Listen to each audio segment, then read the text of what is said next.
Yo guys, Police100 here. Welcome back to Katawa Shoujo Part 8.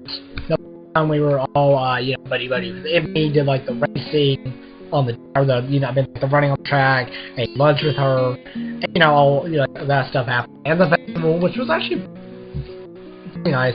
I actually really enjoy the time whenever we hang out with EMI. I think it's a lot of fun. It's, enjoyable. It's very, we learned some more stuff about Amy last time. Car wreck, her legs, her and her father, the father-daughter bonding, the running. And I assume she lost her father during the car wreck. So, yeah, let's just go ahead and get started with this. The morning sunlight streaming through my window wakes me up instead of my alarm. I realize that it must be today. EMI has been kindly dying to give me weekends off from our morning runs. I don't actually know if I woke up at all yesterday, or if I just slept through the entire day. My legs groan in protest as I lever myself out of bed. All this running has really taken it out of me. Still, I can't deny that EMI wasn't lying to me. It's gotten a little easier. I've been worried that the run starts to wear on nerves, but thus far, I haven't minded them that much. Well, it's only been a week. I suppose there's plenty of time for me to start dragging the sound of my alarm in the morning. Not that I could ever about now. As if said, it's hard to stop a routine when there's a person. And frankly, I don't think I'm equipped to deal with a disappointed EMI. She'd probably give me the puppy dog vibe, and I'd feel terrible about myself. Which reminds me, was I supposed to be somewhere today? Hey, you're coming to my track meet on Sunday, right? What am I talking about? Of course you are. Right? This puppy dog guys again. Of course I'm going. I owe you, right? Exactly. Don't forget, okay? Yep. Crap. EMI's tracking me. I better get a move on it if I don't want to miss her running, since she's the only reason I'm even considering going. Otherwise, it would defeat the whole purpose of going. And so, I assume I'm quite surrounded by a crowd of people all turning out to see our track team compete with another school like this one. I'll admit it, it's almost confident enough we're not the only school like this. After you see that there can be two schools with a bunch of defective kids bells, you stop feeling so defective. You also stop feeling unique, which in most cases would be a bad thing, but in this case, it sure as hell isn't. That's part of Yamaku's appeal, I guess. Learn that you're not unique. Hell, learn there's a lot of others who would kill to be saddled with your problem instead of whatever they're dealing with. Some of the kids here aren't here because they're missing a leg or they have a heart condition. Some of them might be here because they're as good as dead in 2 years as they're lucky. And that's only if they get the right sort of care. It's a better sort of comfort to be able to say, well, at least I got a chance of being alive through college, but there it is. I've brought my rather morbid musings by the appearance of written music interest in the features. You came. Of course, I said I would, didn't I? That doesn't necessarily imply that you have to follow through. Lots of people say things that don't mean to. Well, I don't. We're interrupted. Seemingly bored with our conversation, she turns out on her heels and heads down toward the stands. I owe EMI money now. How's that? I didn't think you'd show up. EMI didn't. So, stay up for the money again. You do bet an awful lot, don't you? A shrug from my arm companion. I don't think so.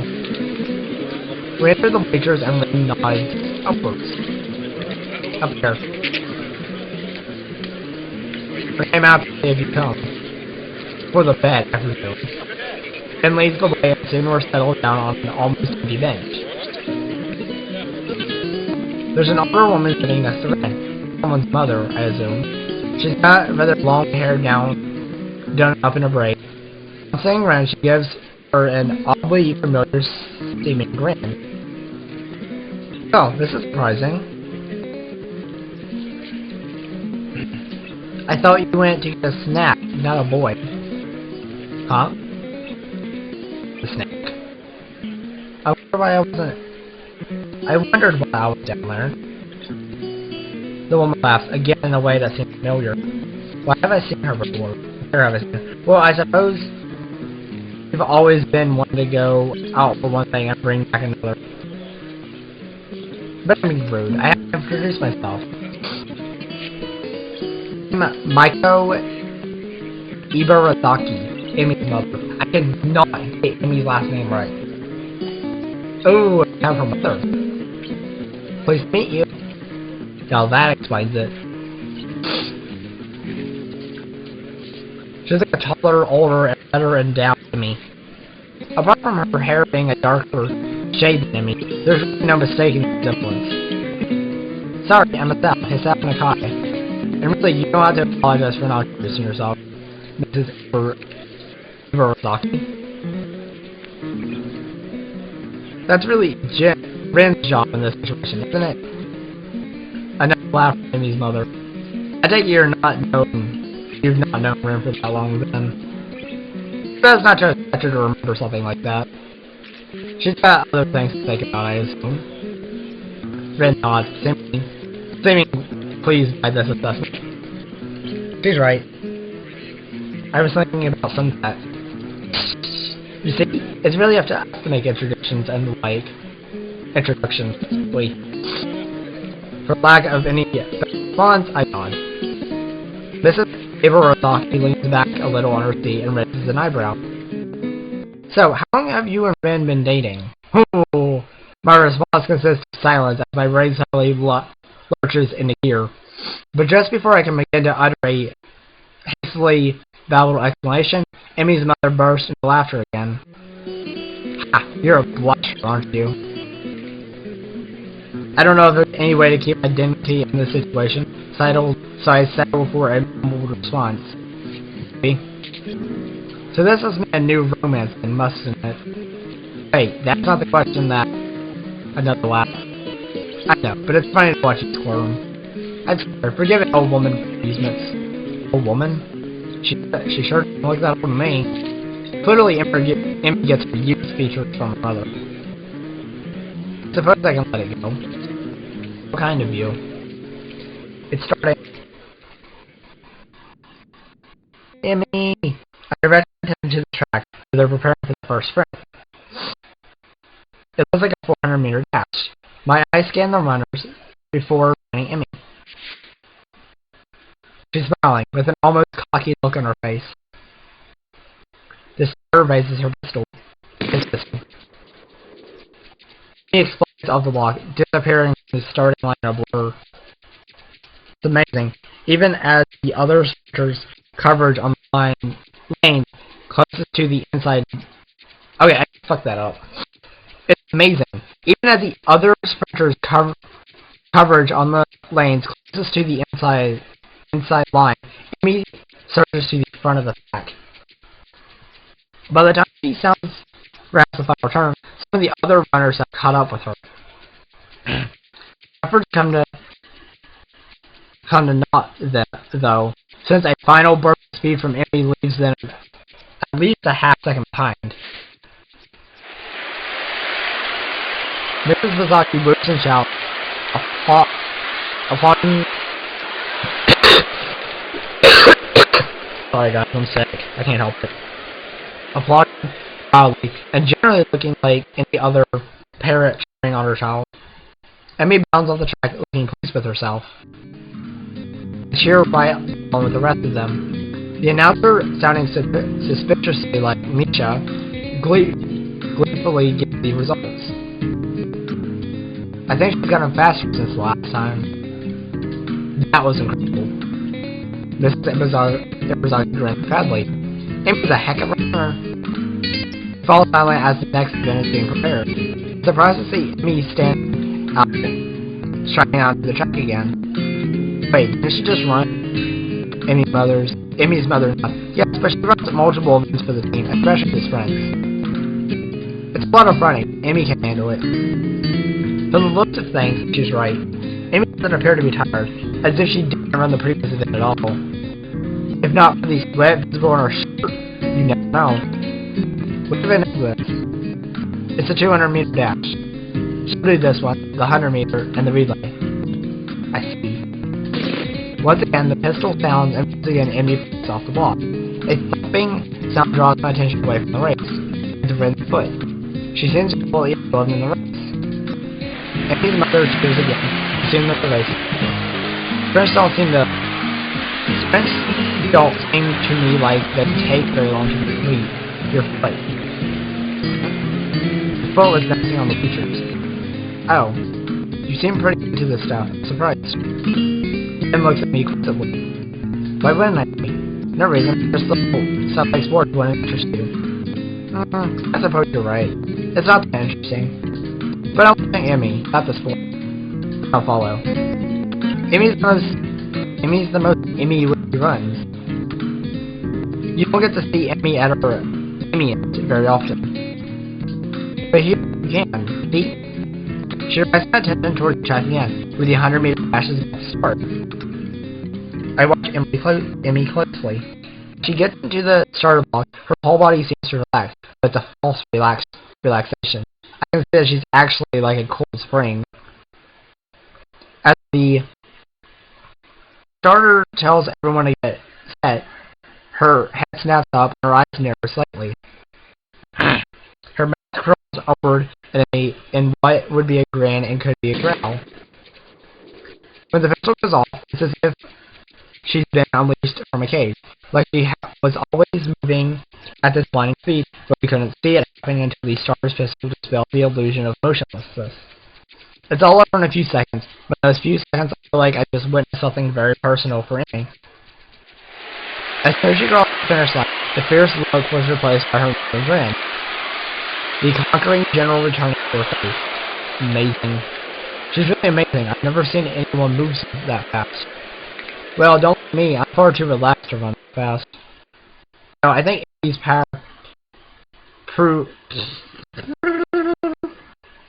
I think Emmy's prowess all came from her father's side.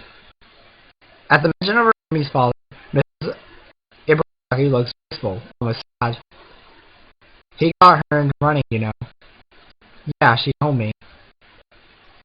I'm uncertain as to whether or not it would be rude to me to ask about Emmy's father, but after the look on her face a few days ago, I felt compelled to ask.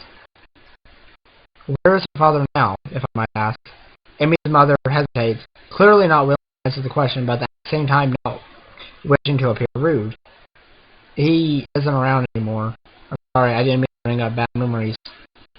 Emmy does seem a little sad when she mentioned him earlier. That's not surprising. They were very close. Let's see. A beeping noise suddenly emanates from Mrs. Ibrazaki's pocket. Reaching into it, she pulls out a cell phone and looks at it. Leslie, text messages? What is he, 16?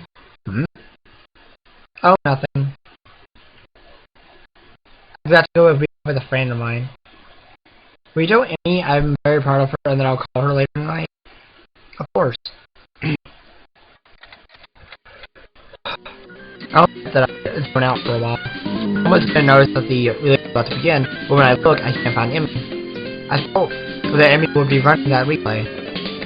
She runs anchor, so she won't be running for a while yet. Did you see it? Huh? Emmy at her Emmy. Maybe. Maybe this time. The race begins and I cheer Emmy's shifts along as they pass the baton. Finally, I see Emmy sprinting as if practicing the final handoff. Once again, I'm taken aback at how graceful she looks like when she runs. It really is beautiful. Full of determination and fearlessness on her face only as to the picture. Emmy at her immiest, I suppose.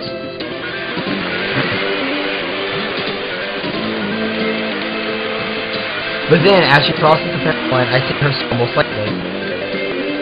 It's only barely, but it's a definite stumble. Ren inhales sharply and actually looks concerned for a second. Aw, Emmy. Did she hurt herself, do you think? You know, it must be bad. He frowns as if deciding the next course of action. Eventually, that proves to be too powerful and she shrugs again. Well, let's go down. Try to crown the victor. If you can find a laurel branch. That's not going to be easy. Ren shrugs. At least we tried. Well, we didn't try all that hard. Or at all, but whatever. Emmy just ran up our teammates, all congratulating her on the win. Then seems to be waiting for Emmy to notice that she's arrived. Oh yeah, I guess she can't exactly wave Emmy over. Then again, I'm not sure that Ren would do such a thing even if she had arms. It doesn't seem her style to draw attention to herself, or to emote beyond shrugging. Either way, I'm not willing to wait, so I wave to Emmy, who looks up and grins happily at me, or us. Hey, you showed up. Guess Ren owes me money, huh? We would have brought you a crown of laurels, but Hisao didn't find one. Hey, neither did you. It wasn't my job to look. When did we assign jobs? When I said, see if you can find a laurel branch. Try to keep up. I shrugged. Guess Ren's rubbing off on me. Seems it's my fault after all, Emmy. Maybe laughs at Ren and me. It's okay. I'm sure you'll make it up to me somehow. Sure. Good. So how'd I look? I sell myself from being blurting out beautiful or amazing. Settle for the definitely safer, very impressive. Emmy seems pleased with this assessment. I don't mention how much more impressive her performance is given her lack of legs. I figure she knows that already.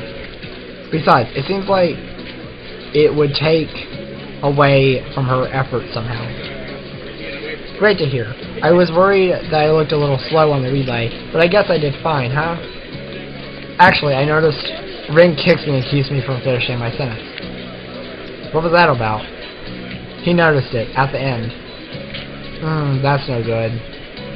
Guess the nurse will look at it for me later then. Or later.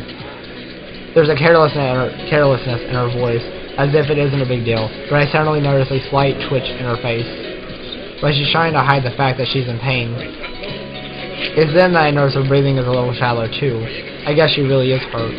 She must notice my concern, because she skips up to me and gives me a friendly pat on the shoulder. Hey, you look a little worried. I'm fine, really. Just sore from all the running is all. And come on, a little pain isn't going to stop me. Oh no?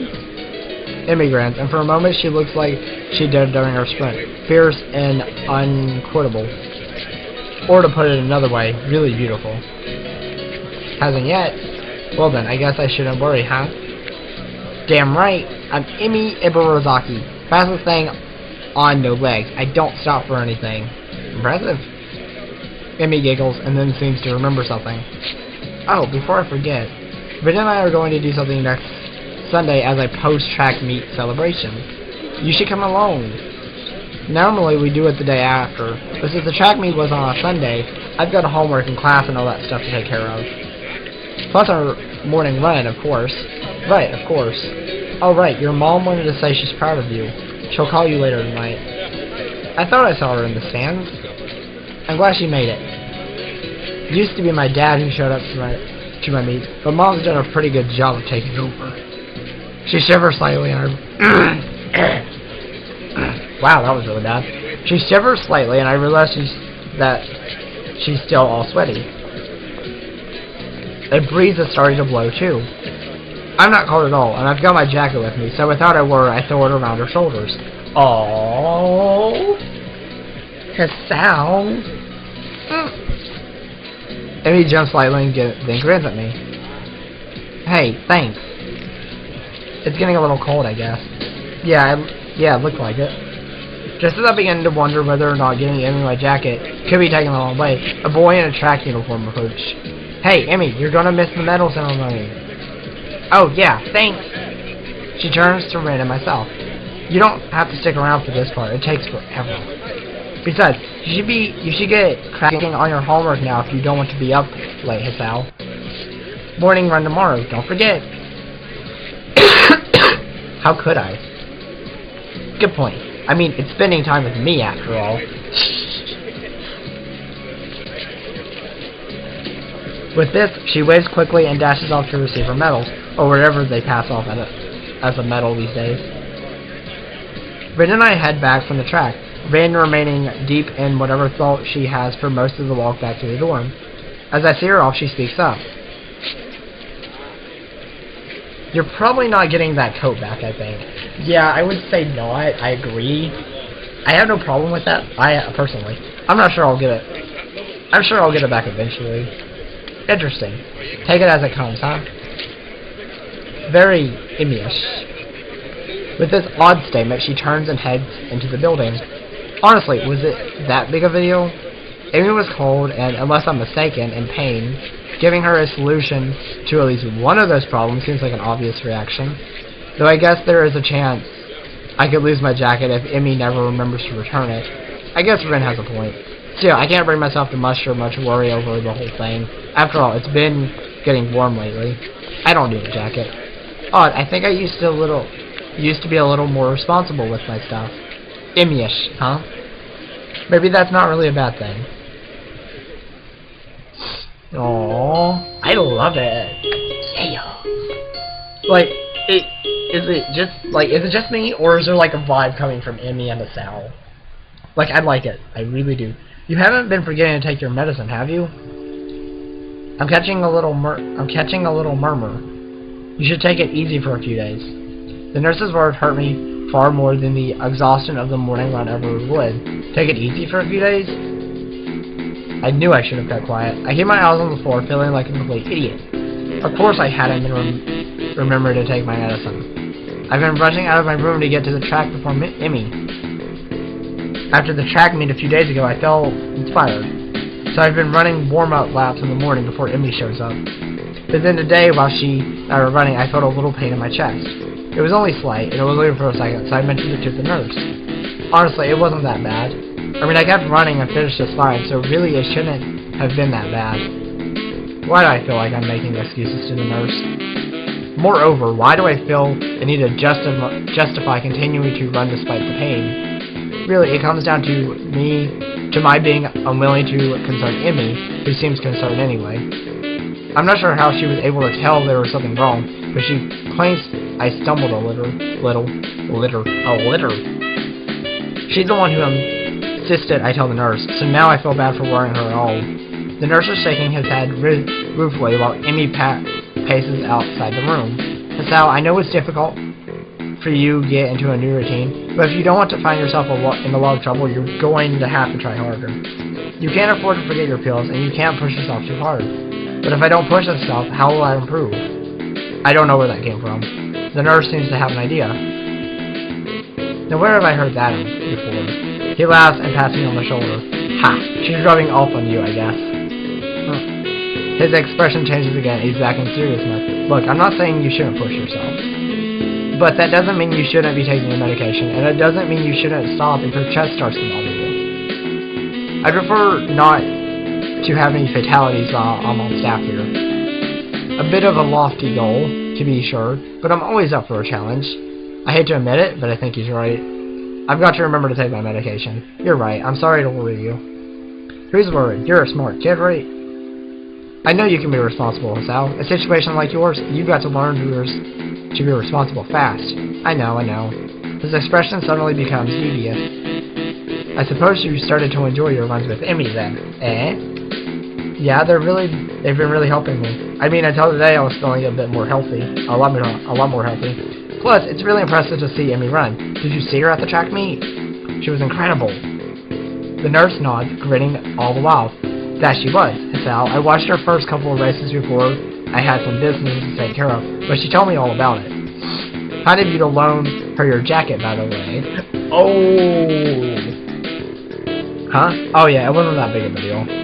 I had honestly forgotten all about that. I still kinda got it back. The nurse gets a smile that makes me feel like he's just made a joke.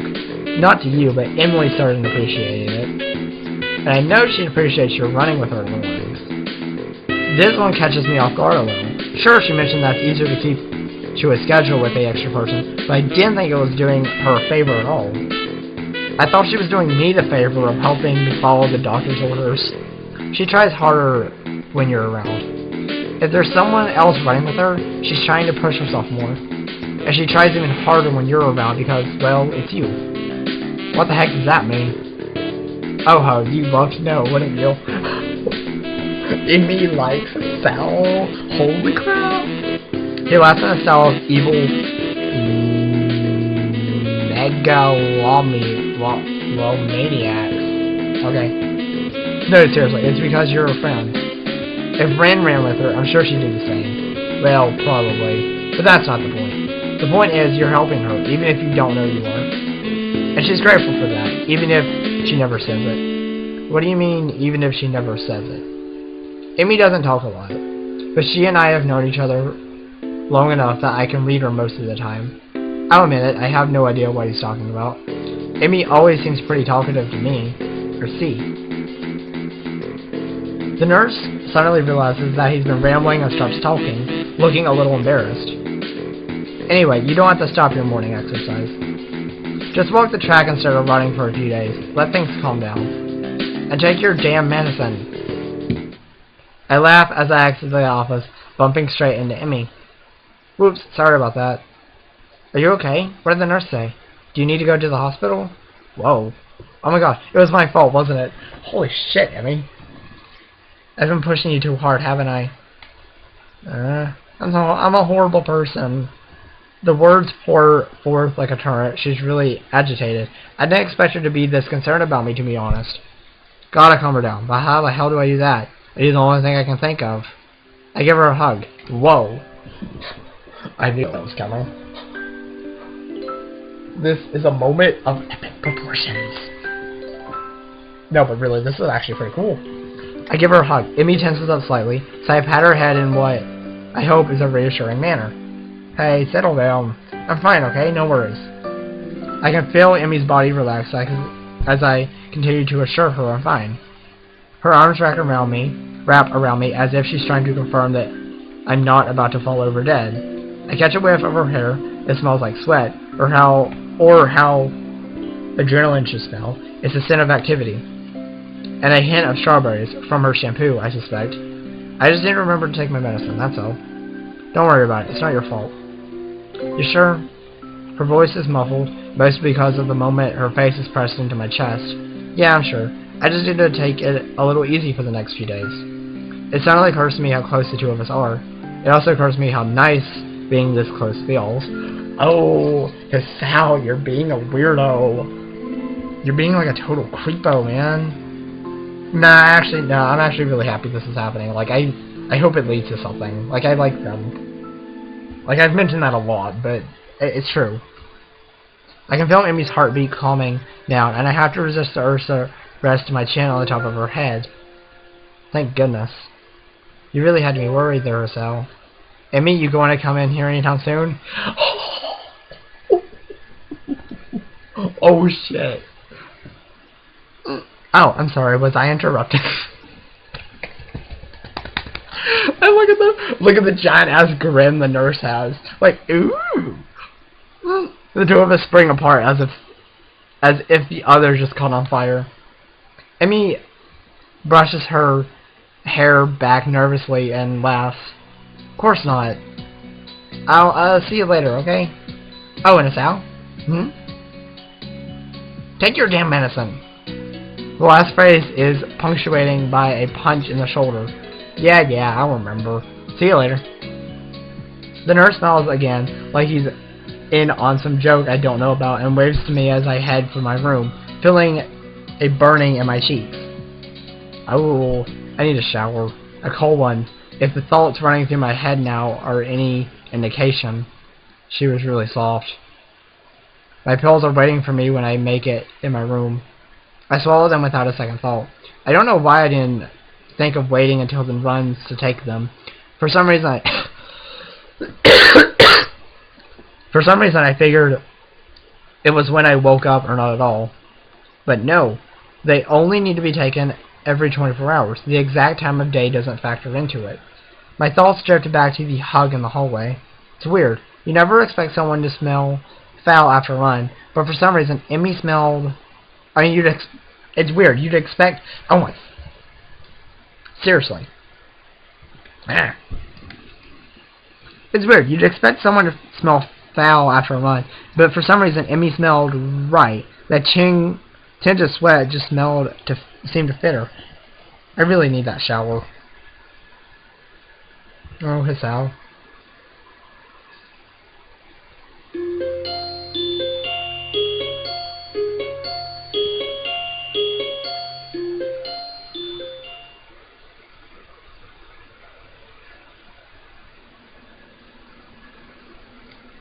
Strange that I felt so natural in me to get up to the roof these days. I never would have done such a thing in my old school. In those days I liked to eat alone. No, that's not quite true. Though I liked to sit alone, I also liked to watch people. I always figured that was the sort of person I was, but it appears I was wrong. Then again, I also thought I was the sort of person who had a noble heart, so there you have it. I don't know myself that well. Now I'm on the roof so that I can have lunch with a couple of people, and they are both girls, which is even stranger. Oddly enough, I feel closer to Emmy and Ren than I felt to anyone in my old school. Somehow I get the feeling they'd at least visit me if I wound up in the hospital. I focus on the view from the roof, banishing such thoughts from my head. There's a light breeze blowing and the sun is shining high in the sky. The sky itself is a deep blue, with hardly a cloud in it. It's gotten pleasantly warm, and as I sit down to wait for my friends, I close my eyes and enjoy the feeling of the sun seeping into my skin. And he falls asleep. Voices intrude upon the edge of hearing. Seems to have fallen asleep on us, Ren. Maybe he's faking to lull us into a false sense of security. Why would he do that? No idea. Still, you make a good point. We should kick him or something to make sure he's really asleep. Huh? What? Emmy looms over me like only a short girl can, peering at me intently. Oh, you're awake. I guess we don't have to kick you then. Was it part of your master plan? What are you talking about? Emmy shrugged, her twin tails bouncing with the motion. I'm not sure either. You must be pretty tired to fall asleep out here. Although, it's pretty comfortable, I suppose. She plops down next to me and begins to eat. Ren sits opposite from the two of us, a move which only makes me more aware of the girl sitting next to me. If I didn't know any better, I swear Ren did it on purpose. I concentrate on my foot, trying to tune out the majority of the conversation that Ren and Emmy are having. Despite my best efforts, however, I still find myself glancing over at Emmy whenever she speaks. I notice how she purses her lips when she's thinking about something, squinting slightly as if that would improve her thinking ability. Ren says something that makes Emmy laugh, and I notice, perhaps for the first time, how she laughs with her whole body walking back and forth, head thrown back, almost like she's about to fall over. I probably look like a creep. It's about this time that I realize Emmy's looking at me, her voice raised slightly, so she's probably just asked me a question. Huh? Sorry, I kind of zoned out for a moment there. Emmy rolls her eyes, while a slight quick of an eyebrow is the only sign that Ren even paying attention. I said, did you get a career survey in your class too? You know, one of those, what do you want to do after high school things? I don't think so. Maybe we'll get one tomorrow. What are you gonna put down? That's a really good question. I guess I always figured I'd go to college after high school, but I've no idea what I'd do once I got there. And with the heart attack and all, I'd really been concentrating on each day as it came rather than making long-term plans. I suppose I can safely start planning ahead again. I've always liked having at least a vague plan for my future. Still be nice to come up with one again. Of course, That doesn't change the fact that right now I've got absolutely no clue. I've always kind of assumed I'd figure it out in college. That or just become a salaryman. That's pretty popular. But do I really want to? That's a tough question. I guess I don't really want to do anything. You don't sound very excited about that one, do you? She laughs as she says this. I'm caught up in her laugh again. It's so girlish, high and giggly, like a well, pardon the cliche, like a babbling brook. It bubbles out of her, starting in her belly and working its way up to her throat. I can't help but laugh myself. It's infection. Yeah, I guess it's pretty unhappy with the salaryman idea. I guess I'm pretty unhappy. But to be honest, I haven't given much thought to the future recently. I suppose that these days I've been more concerned with living one day at a time. EMI considers this for a moment and grins. That's a pretty good idea, Hisao. I just wrote down pirate. I'm momentarily stunned, then I start laughing. I stop myself and manage to gasp at a question. You're not actually serious, are you? EMI looks mock offended. Well, I've got the legs for it already, so I just kind of figured. Even Ren seems amused by this. Just you wait. I'll be the terror of the high seas. Oh god. Oh god, this is getting interesting. I'll show you all. I've even been working on my pirate voice. She suddenly springs up and begins swaggering up and down the rooftop shouting orders. Yar me hearty, give him a broadside with the long guns. We'll wear their guts for garters. Do you even know what that means? Ren's unexpected interruption stops EMI in her tracks. Not really. But on the delivery. The ringing of the bell prevents her from demonstrating her point further. EMI dashes off immediately, leaving Ren and myself alone on the roof. Ren stares at me intently for a few moments. Is there something wrong? Ren considers the question closely for a moment. After a lengthy pause, she shakes her head. Nope. Oh, why this staring then? Ren shakes her head again. Nope, I don't get it. Get what? The staring thing. You two seem to, but I don't. Great, she saw me staring. Now she probably thinks I'm a pervert or something. Actually, probably not. This is Ren we're talking about after all. Still, I felt the need to defend myself. It wasn't staring. I was just tired. Ren actually snorts at this, but she doesn't say anything. No, really, I was just distracted is all. Eager to end this conversation, I head back down to class. I'm greeted by the twin specters of Shizune and Misha, looking like they mean business. Well, Shizune looks like she means business. Well, Shizune looks like she means business anyway. Misha just looks like she's about to start laughing at any minute. Up on the roof again, he yawned. Shut up, Misha! Shut up!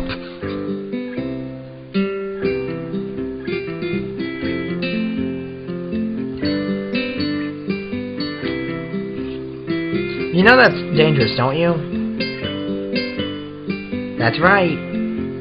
The school cannot be held responsible for any injury that comes from being up there, you know. Furthermore, we could report you for breaking the rules. Misha leans in and whispers conspiracially. But we won't, Hichan. You three are too cute together. She straightens her up again, laughing at my sudden blush. Wahahaha! You're too easy to tease, Hichan. Hey, come on. I'm still new here, sort of. Isn't it mean to pick on a newcomer like this? Nope. It's to help you to get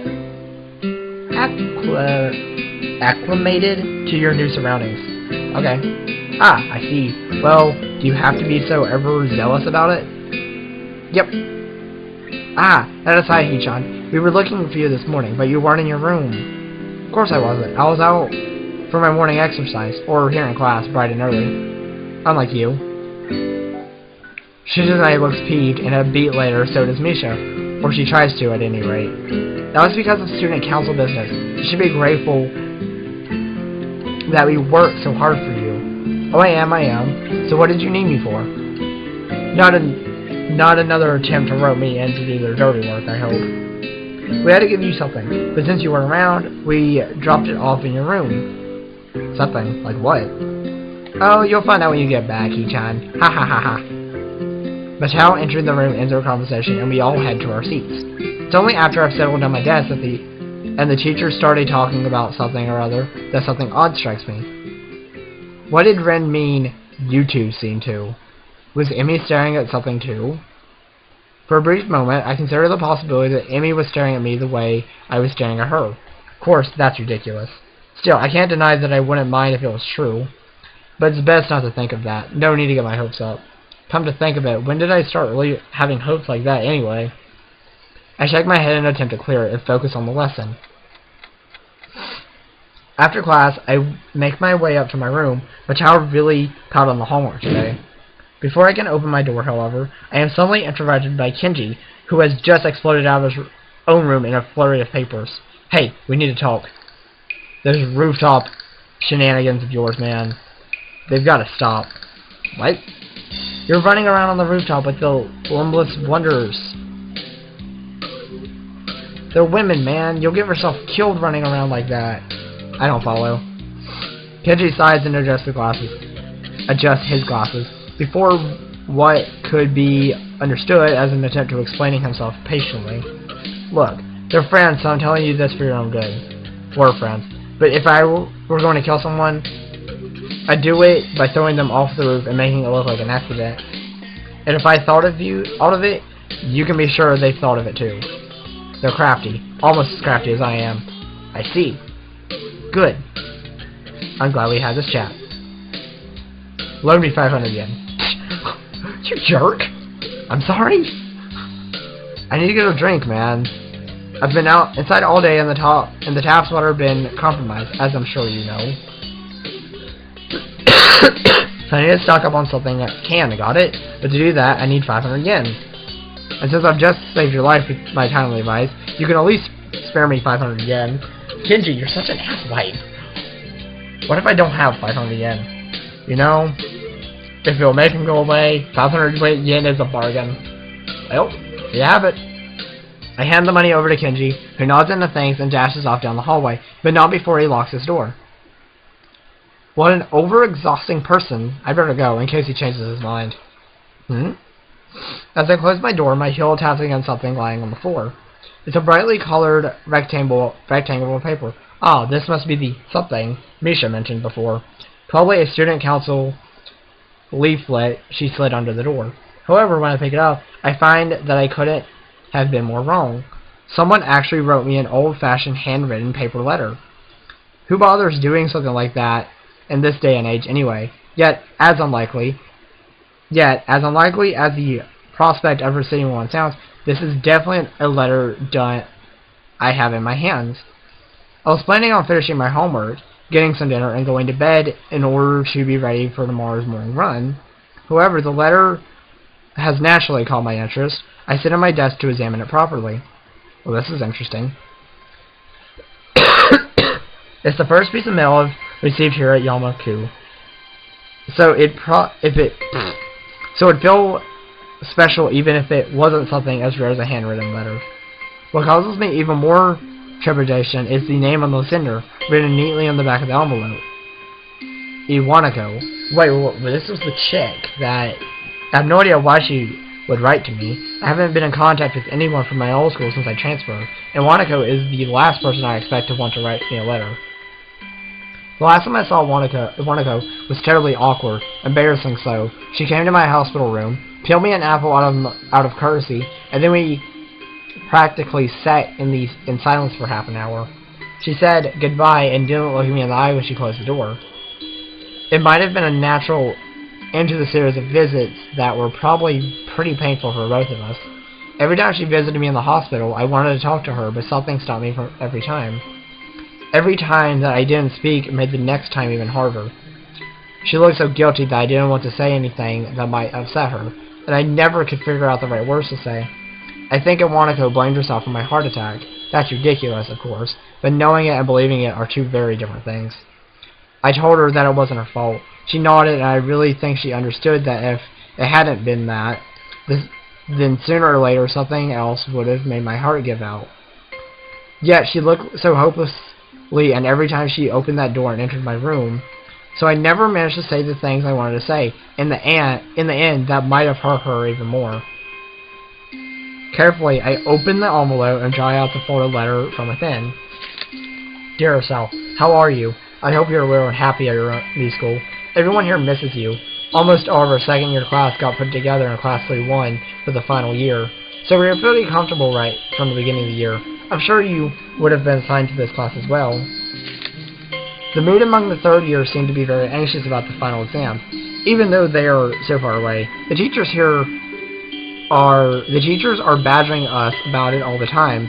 Even old Mr. Tachibana, who is, by the way, our homework teacher this year. Would you believe it? I was sure he retired after our second year, but here he is, nagging everyone about studying for exams. I think things like that are the main reason why the mood among the third years is so nervous. I must admit that I'm somehow losing confidence in myself as well. Even though I've always fared reasonably well in exams. It's so weird to think we were already seniors, isn't it? Time has really flown past. I wonder where it went. The new first years seem so young and somehow really innocent. I keep wondering if I was like them in my first year. I've been feeling nostalgic like this for the whole first semester. There are other things I want to say. I'm writing you because I felt that there are things I should have said after the incident back in winter.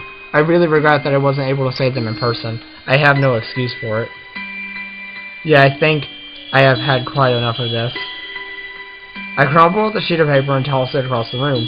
My aim is also the letter rolls under the nightstand instead of going into the wastebasket.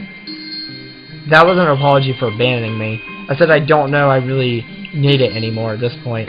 The hospital seems like a lifetime ago, and here, now, I've got other things on my mind. EMI, for starters. It wasn't great to be abandoned during my stay, but it's not something I'm worried about anymore. In fact, I hadn't even thought about the hospital and what feels like forever until this letter came in. It's almost annoying to have received it. I've got exams to study for myself. I have no time for the past. Now about that homework.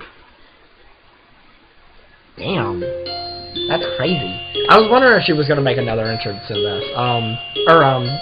Show back up, sorry. That's interesting.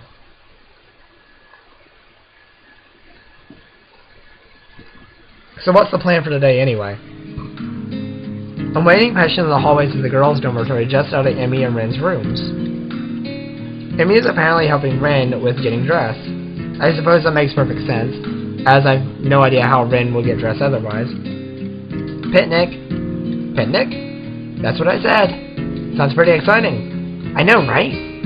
Ren chooses this moment to make an observation. The sky seems threatening today. Actually, I noticed that too on my way over. Despite the sunshine of the early morning, the afternoon seems to have taken a turn for the gloomy. There's a heaviness in the air as well that usually hurrays a rainstorm. I wonder if I should have brought my umbrella.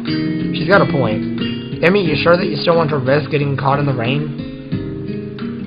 I don't even know why I bothered asking. EMI pops out of Ren's room into a hallway looking shocked that I'd even suggest canceling our plans. Of course. What, the threat of rain is supposed to stop me?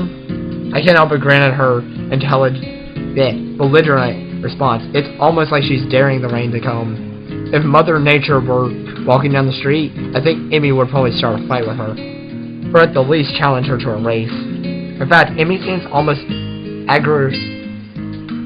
aggressively cheerful today. Ren wanders out into the hallway looking her usual self. Well then, are we all ready to go?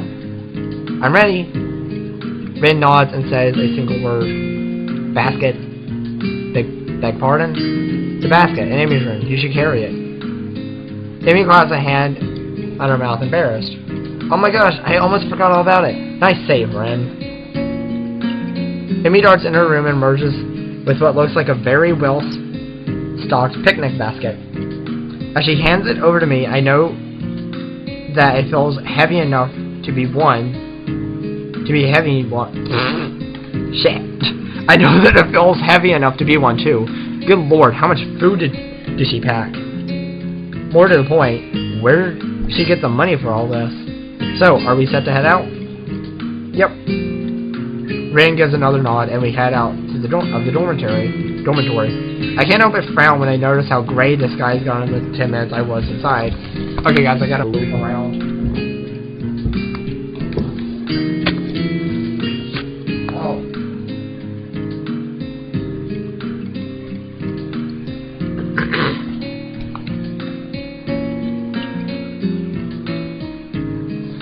Still, EMI does not seem concerned by such petty concerns as the color of sky. She's positively skipping as we walk.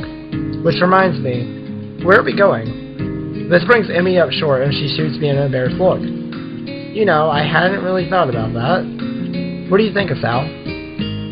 Well, there's a spot where we ate during the festival, but it might not be nice to leave the campus for a while. No, it might be nice to leave the campus for a while. However, I'm not sure if there's any good places to do that in town. Just as I'm about to open my mouth, Ren unexpectedly interjects with a suggestion. There's a park in town near the art shop. Great idea, Ren. I totally forgot about that place. Forgot all about that place. Crisis averted.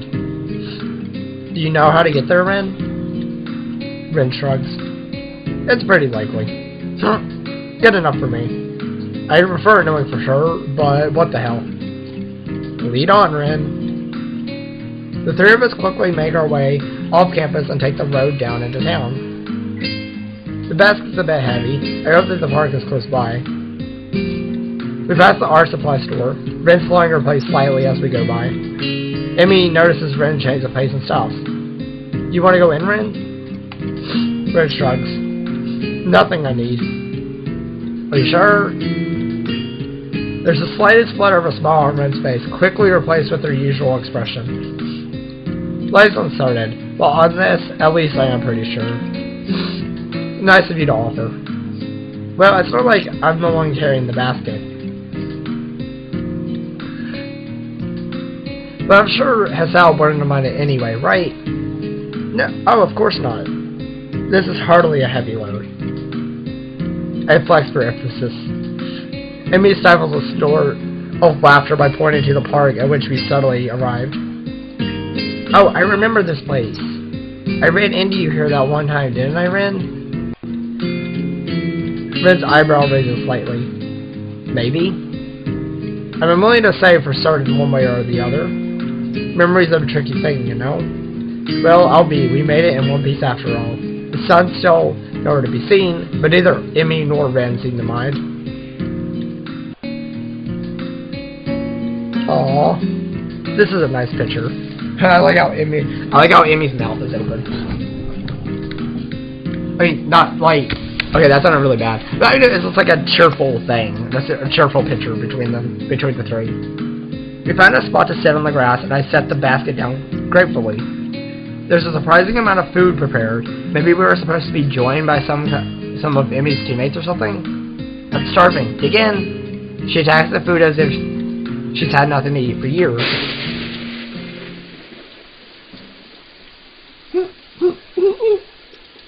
I'm just reaching for the food myself when I feel the first drop of rain land on the back of my hand. Uh-oh. Looks like the weather's not going to cooperate with us after all. EMI glares at the sky. That alone will hold back the rain.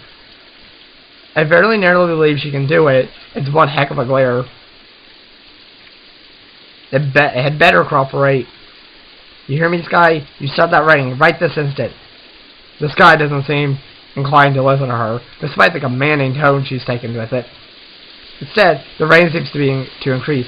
Rain wrinkles her nose in distaste at this turn of events. Regrettable.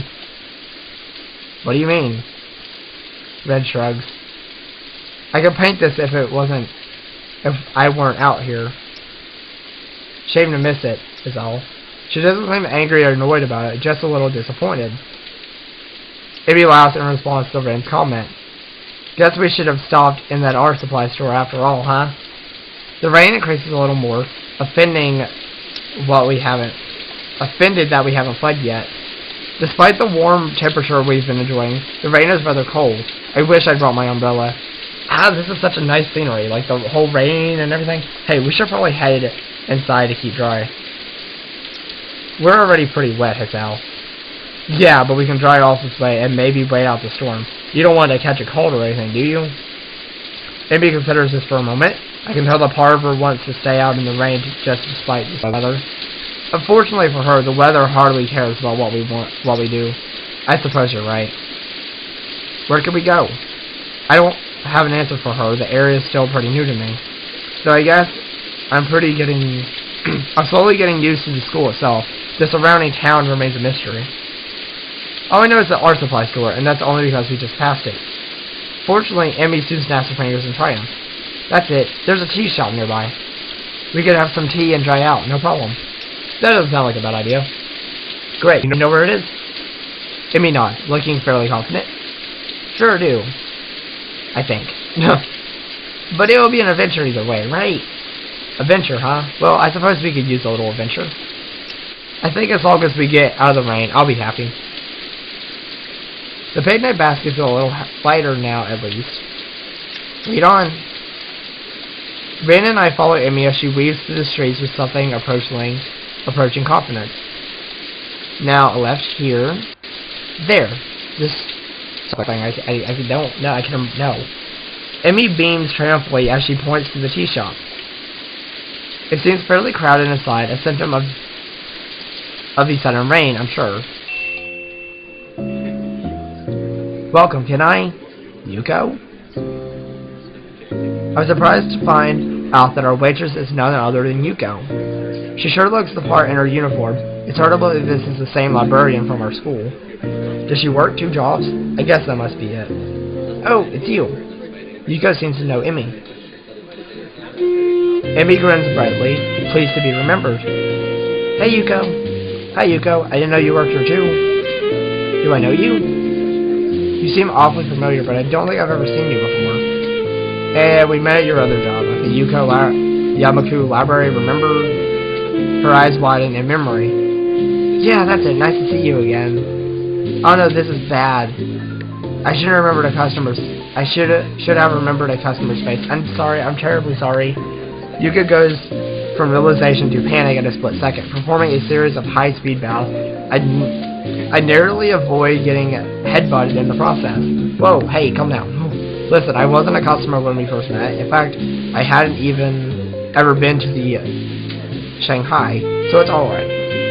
Not the best display of logic, but it seems to relax her a little. Do you really think so? Yeah, I'm sure. Positive. Isn't that right, girls? Emmy has been watching this little drama unfold with considerable music. Yep, it sure is. Well, okay. So, Yuko, got room to seat us? Yuko nods and leads us to a corner booth, providing us with some small towels before taking our order. What will you have? Cake and some tea, too, I guess. What kind of cake? Surprise me. Yuko looks uncomfortable at the thought of surprising anyone, but she gives a nod and turns to Ren. And for you? I have a straw. My feet are all wet. Sorry? The drinking kind of straw. One, please. Yuka is obviously uncertain of what to think about this. She fiddles with her pen and stationery for a moment, looking like she's about to cry before turning in my direction. Wow. And you, sir? Just tea, I think. Emmy would probably yell at me if I ordered cake. Aw, come on, Hisao. Don't let me be the only one with food. I feel like a pig. Just trying to eat healthy. Your orders, after all. Well, today's your day off. You can be healthy tomorrow. Well then, I suppose I'll have some cake after all. Yuko seems slightly irritated that I'm changing my mind. What kind? I glance at Emmy and grins. Surprise me. Ouch. Yuko sighs and nods. Very well, your order will be out soon. Despite the crowd, our order does indeed arrive quickly. Thanks, Yuko. Yuko nods in appreciation. This is a different guy than usual, isn't it? What? Different guy? Emi must notice my confusion, because she seems a little embarrassed. What? Oh yeah, I guess he is. This is my friend, Hisao. We've met. Huh? Small world. Well, let me know if you need anything. If we need. With that, Yuko takes off like a shot to wait on some other tables, leaving me to ponder her comment. Different guy, huh? I guess it makes sense, right? Emi's pretty popular, or so I've been told. It's probably that kid from the track team. This is stupid. I can just ask Emi. So, who's this other guy, huh? You got a secret lover or something? Oh my god, Sal. Emi laughs again. Only I get the feeling it's from nervousness as much as anything else. It's just a track team captain. He likes coming down here after practice sometimes. So if we have anything to discuss, I tag along. Sounds mighty suspicious to me. Oh, I see. I could let the matter drop, but I can't resist at least getting another dig in. So it's a secret lover. I knew it. Rin watches our play, seeming mildly amused before muttering something that I don't quite catch. Yeah, anyway. What? Huh? Rin jerks back from whatever her mind wandered off to. Huh? What did you say? Huh? No, before that. No idea. Oh well. Okay. I let the matter drop, but I can't help notice that Emi seems relieved that Rin interrupted the conversation. Maybe I went a little too far. Conversation dies down for a moment as Emi and I busy ourselves with cake. Mine is strawberry and surprisingly good. Emi seems to think so too, as she suddenly reaches over with her fork and steals a bit. Oh, Emi, you're such a cheater.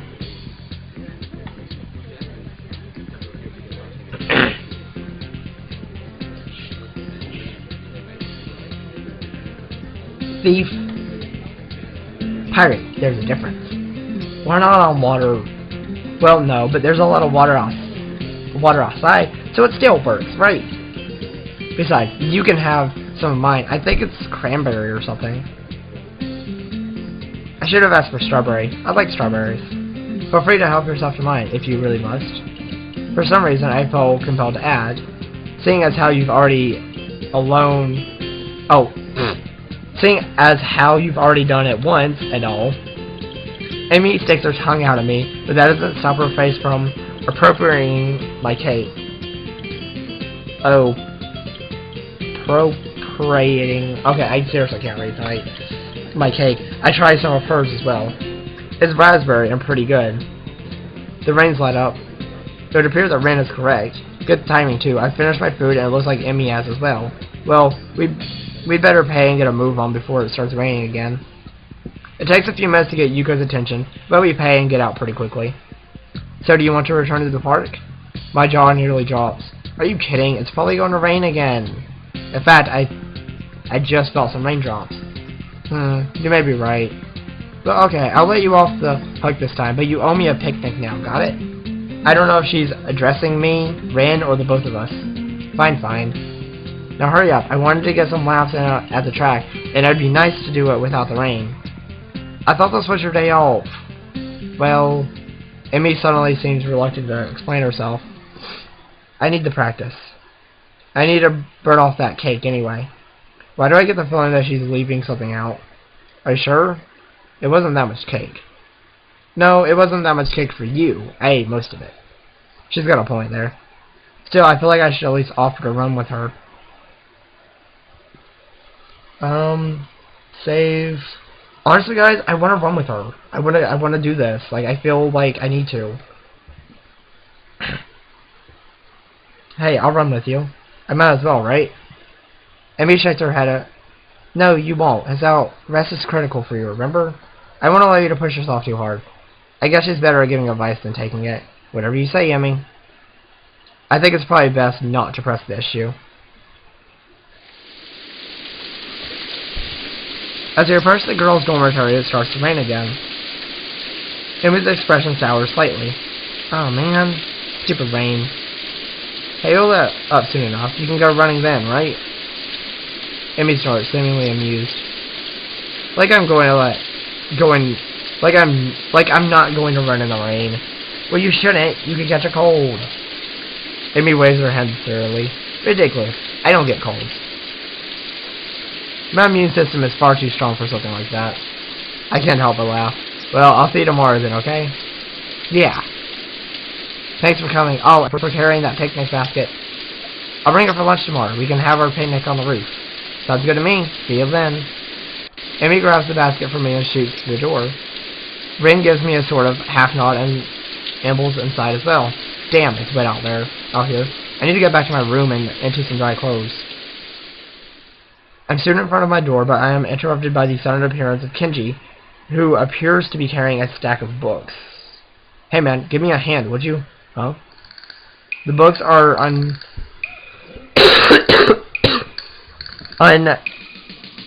ceremoniously dumped into my arms as Kenji fumbles with his rune key.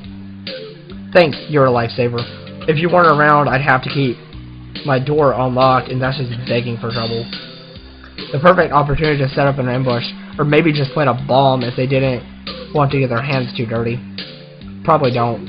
Afraid they'll break a nail or something if they have to stab me. Women. My mind thinks about digesting the verbal torrent that's just been unleashed, but elects to remain comfortably in the dark. Anyway, where have you been, man? I could have used some help carrying those books back from the library. I knocked on your door, but you weren't there. Oh, sorry. Not really. You appear to think I'm some sort of pack mule. Oh, this is gonna start something. I was out with EMI and Ren. Kenji staggers back in shock. It looks like I just shot his dog, if he had a dog. The limbless ladies again? What'd you do this time? Well, we wound up in Shanghai. I'm prevented from continuing and I started an explanation of despair. The Shanghai? Why the Shanghai? No, man. You can't go to the damn Shanghai. It's the most dangerous place in the city. A veritable stronghold of their best agents. I know, I've met them. They'll stop at nothing to lull you into a false sense of security, and BAM! He hits his door for emphasis. Wallet's gone. Bus pass, gone. Identity, fucking gone, man. Promise me you won't go there again. He seems so vehemently opposed to the idea of the Shanghai that I'm willing to lie in order to get him into the room. Sure, I won't go there again. Or at least, I won't ever tell you I'll go there again. If I'm going there again.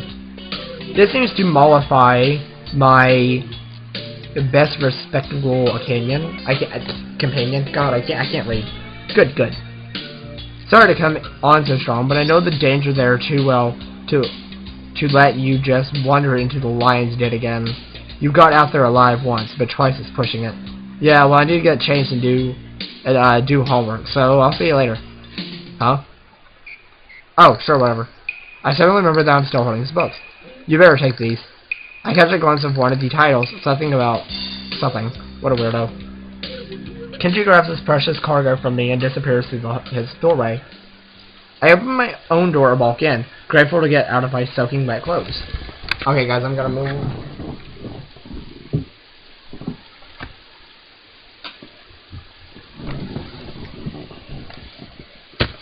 The rain outside picks up, and I find myself hoping that Emmy's not out running in this weather. She seems so adamant about doing the run alone. I can't help but wonder if her leg's still bothering her. I try to remember whether or not I've seen her limping at all today, but I can't.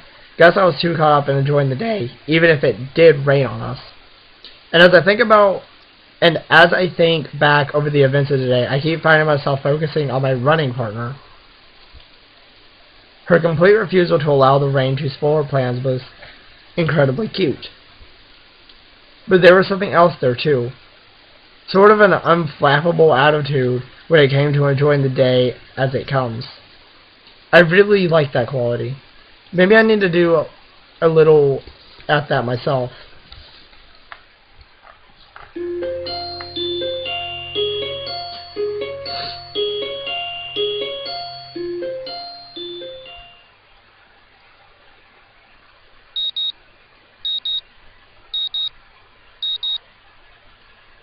The sound of an alarm brings me out of my dream, involving pirates and some other stuff I can't really remember.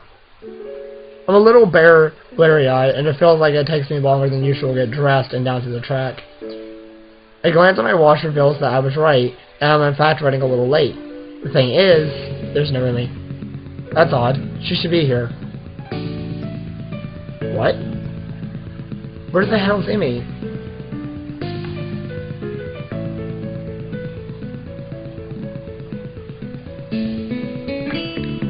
She definitely should be here. I mean, I was late. I guess I wasn't the only one who had trouble getting up this morning. The thought crosses my mind that it never quite stopped raining yesterday. Did she go running anyway? It seems likely. It means a lot of things, but cautious isn't one of them. She probably figured the rain wouldn't stop, and that's why she was so adamant about running alone. Still, I would have gladly run with her, even if it wasn't the rain. Heck, if anything, I would have been able to convince her to come in once it got really bad. That would be why she didn't want me alone, of course. Even so, I can't help wanting to know where she is. Well, nothing forward. I better stretch and run and hope that EMI shows up with a grin and an excuse.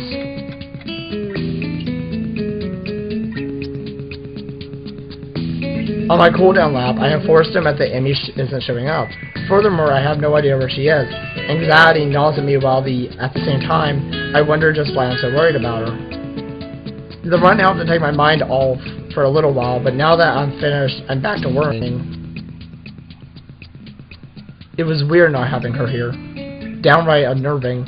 It suddenly dawns on me that I've been running to hang out with EMI as much as I've been running to stay healthy. Probably more to be with EMI now that I think of it. It's one of those things that are completely obvious, yet somehow I never realized it. She really is someone I enjoy being with. As revelations go, it's hardly world-shaking. All the same, I found myself feeling slightly shocked. When did this happen? Well, not time to think about this, though I want to ponder this new development. I have a greater desire to find out what's happened to EMI. I'll ask the nurse when I stop to see him. Well, you seem to be in good shape, Hisao. That's good to hear. I replaced my shirt to stand to leave, as usual. Except instead of leaving, I ask a question. Hey, where's EMI? She didn't show up this morning. Is she okay? While I try violently to conceal the anxiety in my voice, the nurse's expression suggests that I felt miserably. You mean she didn't tell you? She's sick in bed. What? Sick? The nurse shrugs. Yeah, she came to my office early this morning with a fever. To be honest, I'm surprised she made it here.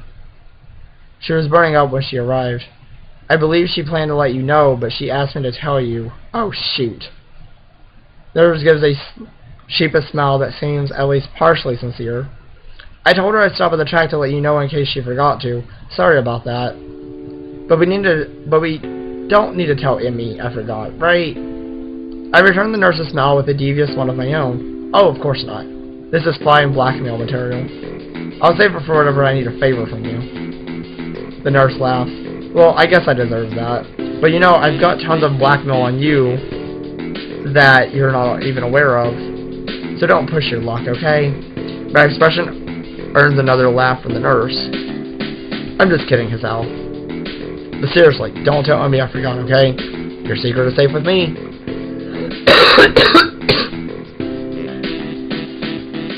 Oh, good. Now go on, get out of here. Wait, I've got one more question. Shoot. Is she going to be okay? Oh, yeah, definitely. Her fever was high, but it was already starting to go down by the time she came by my office. I'll probably check up on her again at lunch to be sure, but I expect she'll be up and about by the evening no matter what I tell her. Maybe I should visit her after class. It takes me a second to realize I've spoken aloud. The nurse raises his eyebrow and gives me a searching glance for a moment. Well, it might not be a bad idea. You could let me know if she'd taken a turn for the worse, I guess. But no funny business, you got it? I know what meds you're on after all. Oh. I think that's a threat against my life, but I'm not sure. Oh, that is great. Either way, I assure the nurse that my intentions are chaste and exit the office. Investigating. Interesting that the nurse sees me as some sort of potential suitor to EMI. Even more interesting to how pleased that makes me feel. I need a shower. Lunch bell rings, and I found myself... Okay. I have got to get back up. I found myself disinclined to make my way up to the roof. After all, I'm betting Red knows where EMI is, and if that's the case, then I doubt she'll bother going up there. More to the point, I doubt we'd have any sort of scintillating conversation if she did. Chances are she'd prefer to be alone there anyway, so I don't accidentally ruin her train of thought or something. Unfortunately, I don't really feel like heading to the cafeteria either. Guess I'll go to the library instead. I need a new book to read anyway, having finished my other one yesterday before bed. Maybe I can find more about the same author. I love libraries. They smell like dust and paper and ink. All these stories and facts and opinions crowded together in one place makes the air come alive with potential. I'm not sure how to navigate Yamaku's library yet, having mostly stuck to books I brought with me, so I searched for the librarian to ask for help. I suppose she's not around. Can't believe it. Yuko, looking rather distracted, suddenly emerges from one of the house. Excuse me? Oh, can I help you? Actually, I was looking for a book. So am I. Avant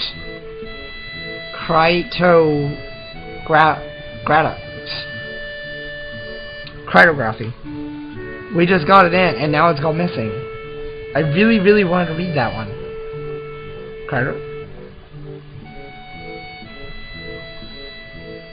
This guy I knew. No, not sure how to describe it. Let's get to the end. He got me interested in cryptography, only now the book's gone and I think it's been stolen. Sounds pretty terrible.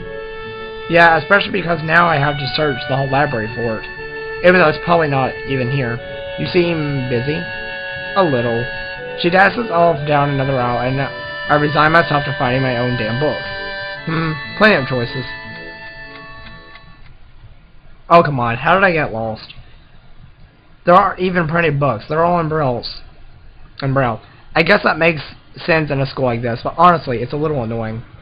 I'm sorry. Is someone there? Lily! A lifting voice drifts out from behind one of the cubicles set up for research. As I approach, I see that Lily's been reading a book while I've been stomping around the aisles. Oh no, I should be apologizing. I didn't mean to make so much noise. Hey, Mai, is that you, Hisao? I've not heard from you in quite some time. I was beginning to think you'd forgotten all about me. Sorry. Lily laughs in that refined manner of hers and shakes her head. I'm only teasing you, Hisao. From what I hear, you've been busy. Morning runs with EMI Ibarozaki and lunch on the rooftops, if I'm not mistaken. Yeah. Guess word's gone around pretty quickly. That, and I can't coax poor Hanako on the roof anymore. You three are always up there, claiming the spot for yourselves. She chides me gently, though it's pretty clear she's just teasing me again. Still, I felt an odd need to apologize. Sorry, we could eat lunch somewhere else if it's a real problem. Oh no, I wouldn't worry about it. Hanako and I have other things to do at lunch too, such as read in the library, as you can see. Oh, Hanako's here too? I didn't see her. Lily smiles a bit energetic something. Oh, she's around here somewhere. But I'm surprised, Hisao. You're in here, instead of up there. What brings you to the library? Well, Emmy's ill, so there's no lunch on the rooftop to keep me occupied. Lily raises an eyebrow at my statement before giving another chuckle. My poor Ren must feel left out. It's not like that. But I'm sure it isn't. Emmy tends to be the life of whatever group she's in. It's a shame to hear she's fallen ill. Will she be okay? Somehow I get the feeling that Lily's just inquiring out of politeness, but I respond anyway. The nurse thinks so. I'm going to swing by and see how she's doing after school myself. Another raised eyebrow. My, what a noble gentleman you are, Sal. It's nothing really, just checking up on a friend after all. Ah, so it's just friends, is it? How disappointing. Oh. Nice. I blush, glad that Lily can't see it. But somehow, she knows that I've been flustered by her comment anyway and laughs. I'm sorry, Hisao. I'm teasing you again. Please do tell Emmy that I hope she feels better, won't you?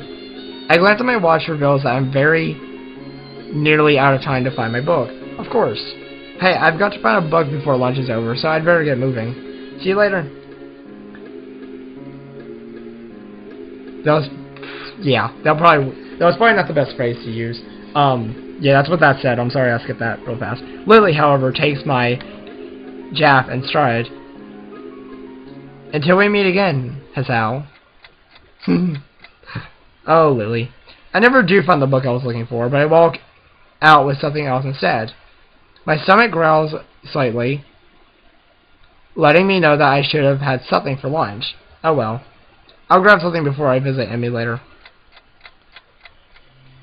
It seems as if time has decided to slow down for the express purpose of annoying the hell out of me. Class feels like it drags on for ages.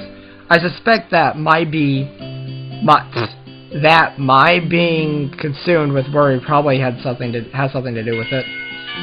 Blessedly, the bell rings and I dash out of the class, drawing a few raised eyebrows, I'm sure. I have spent the majority of the day fretting as unobtrusively as I could. Even though the nurse thinks that Emmy is perfectly okay, I want to see for myself. It doesn't take long to get to the girls' dormitory and make my way to Emmy's room. Standing outside the door, I suddenly pause. What if she's resting? I hate to wake her up, especially if she's still feeling ill. Then again, if she sleeps all day, then I could throw off her sleeping schedule. But rest is important if you're ill, isn't it? I can't decide what to do, so I settle for standing outside the door looking for like an idiot. When I hear Emmy's voice from behind the door, thanks for your concern, but I really am okay. Is she talking to me? I see you at the practice tomorrow. Guess not. Still, clearly she's not asleep, so I can knock without worry. So why does this clenched feeling in my gut? I wasn't nervous about dropping by the other day, so why today? Granted, I still haven't really had time to figure out if this newfound interest in Emmy's well-being. I don't have a lot of experience in the matter, of course, but certainly this seems to go beyond feelings of mere friendship. But could I take that? Fuck am I talking? But could I take that step? Could I even bring myself to risk what I have right now? I mean, it's enough to be friends with her, isn't it? Either way, shouldn't I just open the door and see how she's doing? That's why I came here, right? What if she's not dressed yet? The image that flashes through my mind causes my heart to skip a beat, literally. I should probably not ever think this thoughts again, not if I want to avoid a heart attack. I suddenly realize I'm still standing in the hallway looking like an idiot. Emmy still seems to be in the middle of a conversation, but I knock anyway. Hopefully she won't mind the interruption. You worry too much. Come in, the door's unlocked. So it is. I open the door and step in, which is about where my thought process comes to a grinding halt. Emmy is... Hey, her hair's actually down. Holy shit. Emmy is sitting up in bed, her hair tousled from a day spent asleep. I think this is the first time I've seen her without this familiar beads in her hair. Her gym shirt and bloomers, obviously hastily pulled on before I came in, are creased and folded from less than proper storage.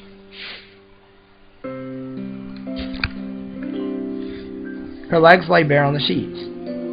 Wowie. Okay. I've never seen Emmy without prosthetics before, yet here she is, slender legs terminating in stumps just below her knees. But as odd as the sight is, I found myself more captivated by everything north of the waist. Oh lord.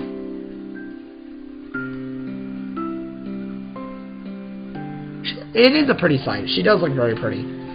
It seems like Emmy had finished her conversation with whoever it was on the phone with her, and is now watching my reaction closely out of her one open eye as she wipes sleep from the other. Her expression, far from being embarrassed, is rather one of surprisingly wide yawn.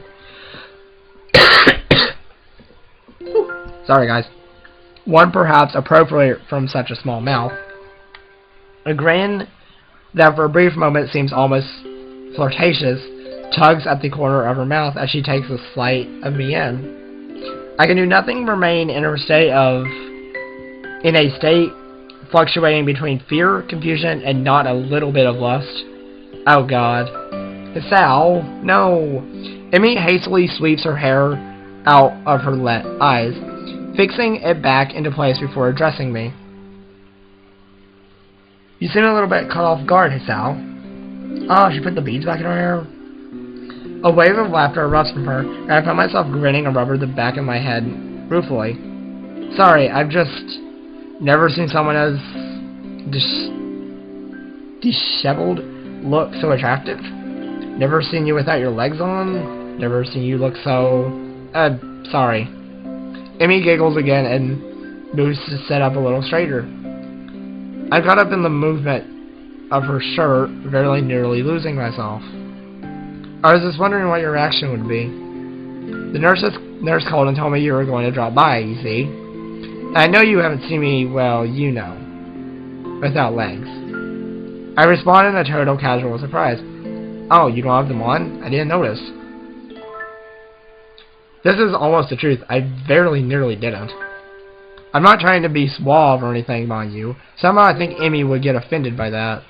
Instead, she sticks her tongue out at me and sticks a pillow on my head. Ass. I definitely catch the pillow and take careful aim before throwing. Emmy laughs and rolls to one side, dodging my shot. The shifting of her shirt distracting me enough so that the next thrown pillow hits me right between the eyes. Oof.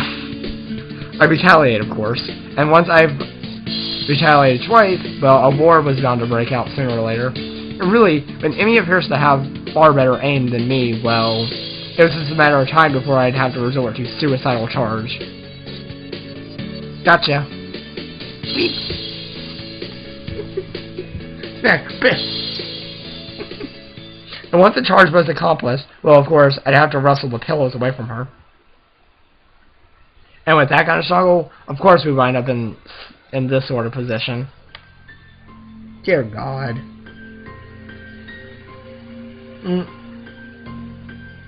And so I found myself staring down her from my positions atop her.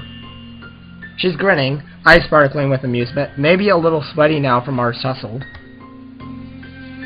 Her chest is heaving up and down, sucking in air.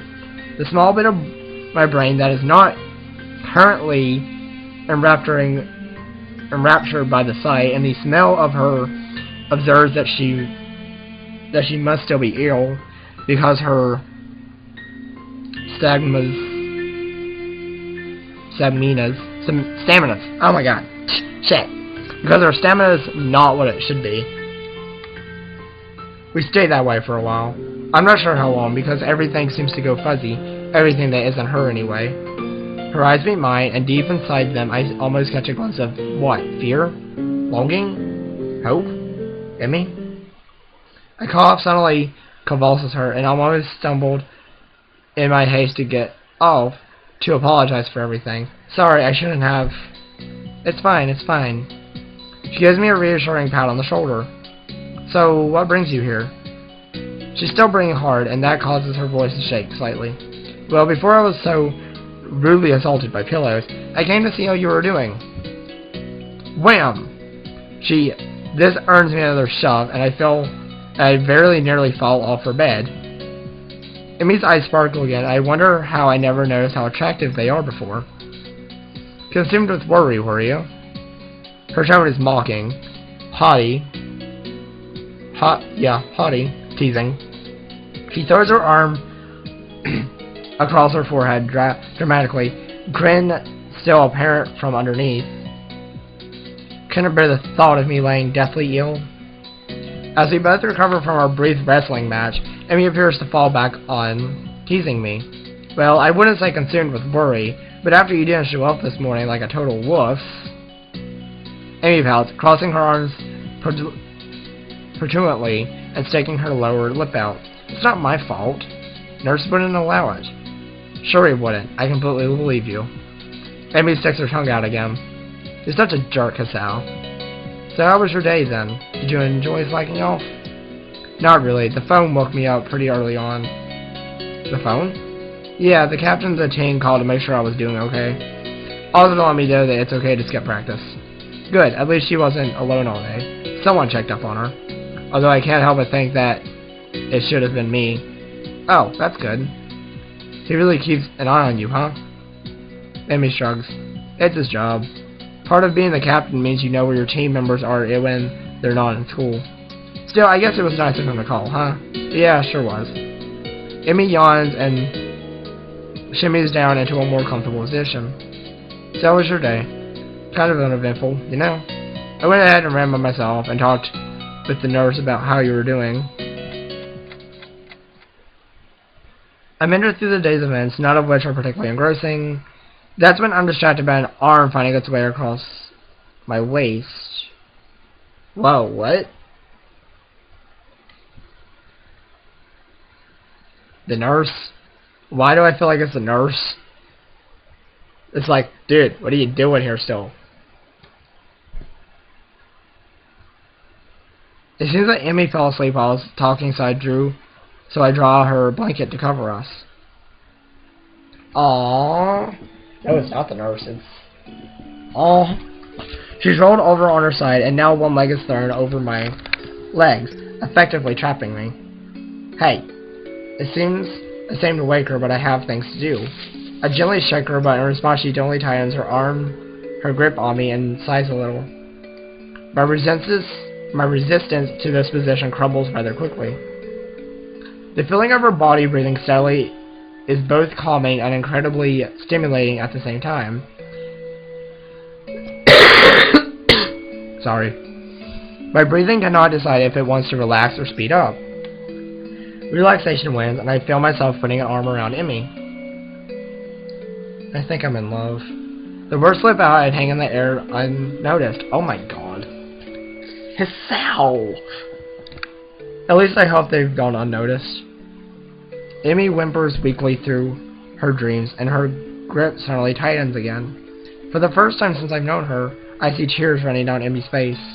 It feels like my heart is about to break.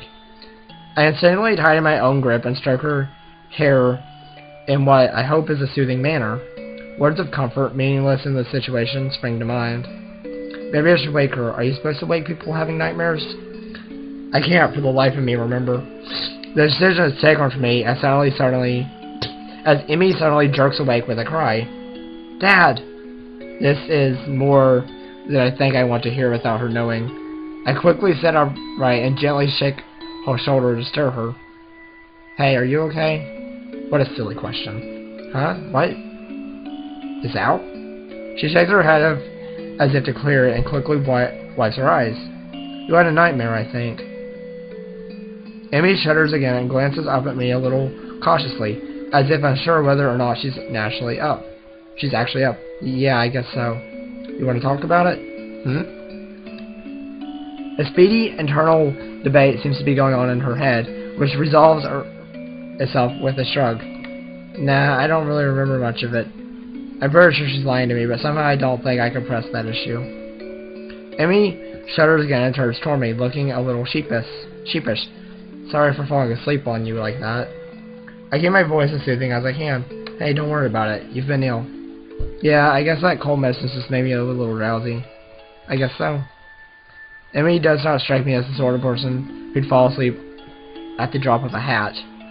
Rin, maybe, but Emmy's far too energetic.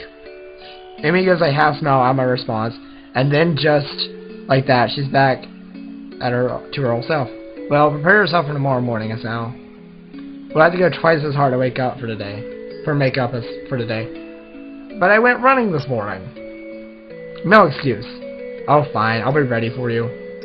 Emmy nods, satisfied. Good. I take this as my cue to exit. Well, I better get going, especially if I want to get enough sleep for tomorrow. I hop off the bed and head for the door. Hey, Hisao? I pivot nearly at my heel and face Emmy.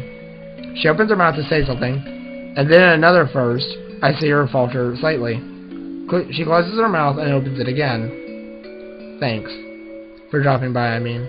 You're kind of the first visitor I've ever had who wasn't Ren. Now that's surprising. I would figure that I would figure that EMI would have had people dropping by all the time. She's certainly popular enough, or so I thought, always talking to people in the hallways. EMI hesitates again. And thanks for staying around after a lock of pain fits around her face. You know, it helped. She brightens back up and waves cheerfully at me. See you tomorrow. Yeah, see you later. I'm just about to exit the door when something makes me turn around again. Hey, EMI. Anytime you need to talk, let me know, okay? EMI seems taken aback by this offer. Hey, her grin gets even wider. Sure thing, Hisao. See you in the morning. I exit EMI's room with my head in a whirl. Should I have even left? Was she really okay? I want to turn around and march back into the hallway, open the door and tell her. Don't. Tell her I love her. Tell her I think she's beautiful. Tell her that I'll be there when she needs me. Holy shit. I want to stay with her, to hold her close as she falls back asleep. How many nights has she woken up like that? Only to find that nobody's there. I want to be that person she can be with when that happens. It's a silly thought, I know. We don't know each other that well, do we? The whole idea, while exhilarating, also makes me feel worry, perhaps, that I'd overstep my bounds. And now to add my troubles, it seems that if EMI herself already has an interest in someone else, the track captain of her who seems so interested in her well-being. True, I've only seen the two of them together a few times, but that doesn't change the fact that they seem better suited to one another. There's really nothing to be done about that. I need to take my mind off of this whole situation. I've got homework to do. Maybe that will distract me. Holy cow, guys. That was a pretty interesting fucking scene. Damn.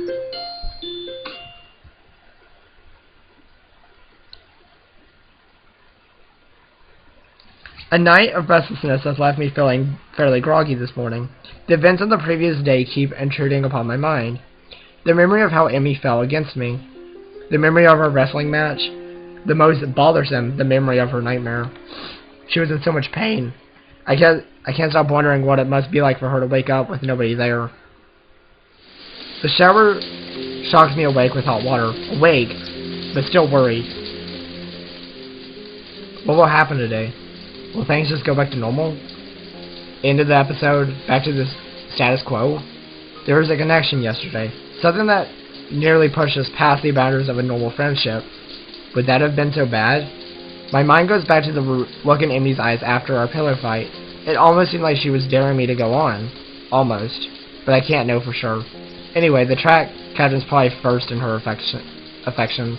But even as I say that, my mind is already snorting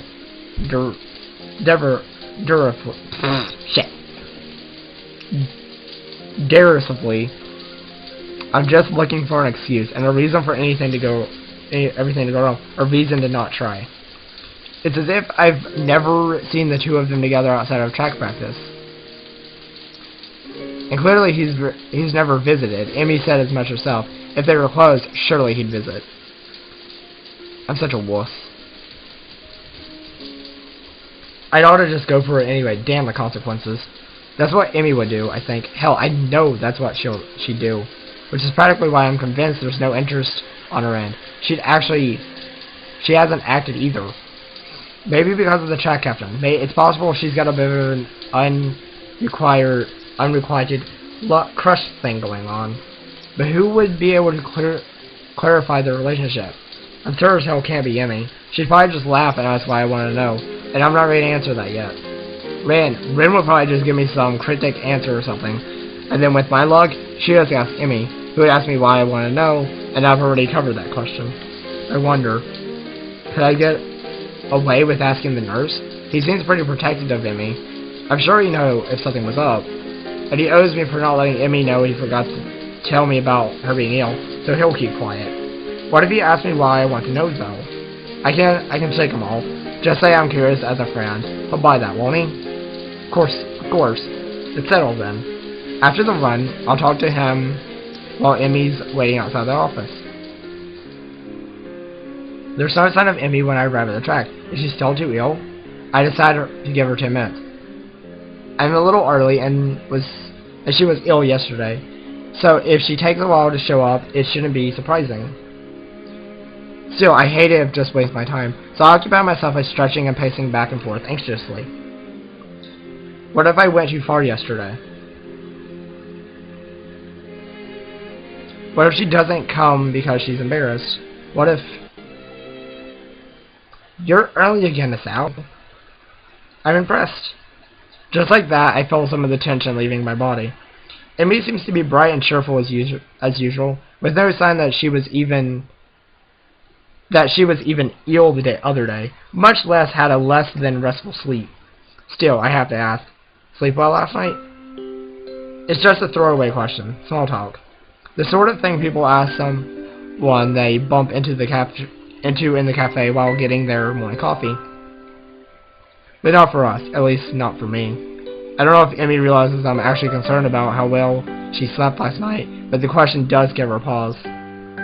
After a short moment of what seems like a generously pondering this, she nods. Yep, sure did. Was it because of me? Did I actually help? Or are you just saying that to get me to stop asking questions? Good to hear. EMI grins and begins warming up. So, ready to begin? If I'm pipped, am I ready? Of course I'm ready. I was born ready. EMI laughs at my bravado and we take off running. I keep a steady pace the whole time, breathing steadily. I still feel dead at the end, but at least I didn't gasp like a fish out of water now. EMI is positively beaming after the run today. Nice job, Hisao. You're improving. You'll be half as fast as I am in no time. The last llama is delivered with a teasing grin that I've grown all too used to. Oh, how exciting. EMI begins to run her sprints while I take a cool-down lap. She's really pushing herself today. By the time I've done my lap, she's laying across one of the bleachers looking exhausted. Goodness, not pushing it a little too far today, are you? You did just have a cold, you'll recall.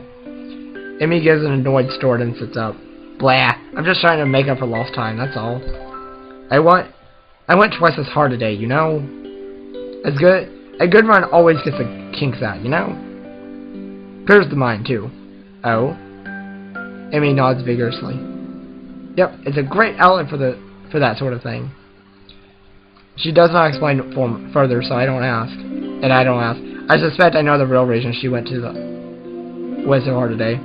Being sick had nothing to do with it. Something's bothering her. Maybe the nightmare, maybe something else. But it's not my place to pry. She'd tell me if she wanted me to know.